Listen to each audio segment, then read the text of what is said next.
অর্ণবের যদি এই জায়গাটা ভালো লেগে থাকে তাহলে তোমাদেরও ভালো লাগবে। ওই দা কার্টুন নেটওয়ার্কটা বন্ধ হয়ে গেছে, খুব দুঃখ হচ্ছে গো।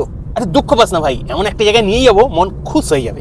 বেশ আর কি, নিয়ে চলে আসলাম বারাসাতের গুড ওল্ড 90s রেস্ট্রো ক্যাফেতে, যেখানের অ্যাম্বিয়েন্সে আছে 90s এর চাইল্ডহুড ইমোশনস এর ছোঁয়া। একদম আমাদের বারাসাত পোস্ট অফিসের পাশের গলিতেই অবস্থিত, আর সঙ্গে ওনাদের পকেট ফ্রেন্ডলি খাবার দাবারের তো কোনো তুলনাই হয় না। ওখানে গেলে আমি ওনাদের ফিশ এন্ড চিপসটা কোনোভাবেই মুখ ছাড়া করি না। তার উপর আবার এবারে গিয়ে দেখি ওনারা ওয়ান এপিক মিল বলে একটা মেনু লঞ্চ করেছেন, যাতে পাওয়া যাচ্ছে থালি মাত্র 265 থেকে শুরু। আমি তো মাটন থালি খেয়েছিলাম, উফ কি খেতে ছিল গুরু, এত সুন্দর রেয়াজি পিস, তাই দিয়ে দিয়েছিলাম একটা ছোট্ট করে কিস। আর রয়েছে ব্যাপক ব্যাপক কম্বো, দাম শুরু মাত্র 235 থেকে। আমি তো নান উইথ চিলি চিকেন কম্বোটা চুটিয়ে খেলাম। কম্বো গুলোতে আইসক্রিম বা গুলাব জামুনের অপশন পাবে, যেটা ইচ্ছে সেটা খাবে। কিরে কেমন লাগলো জায়গাটা?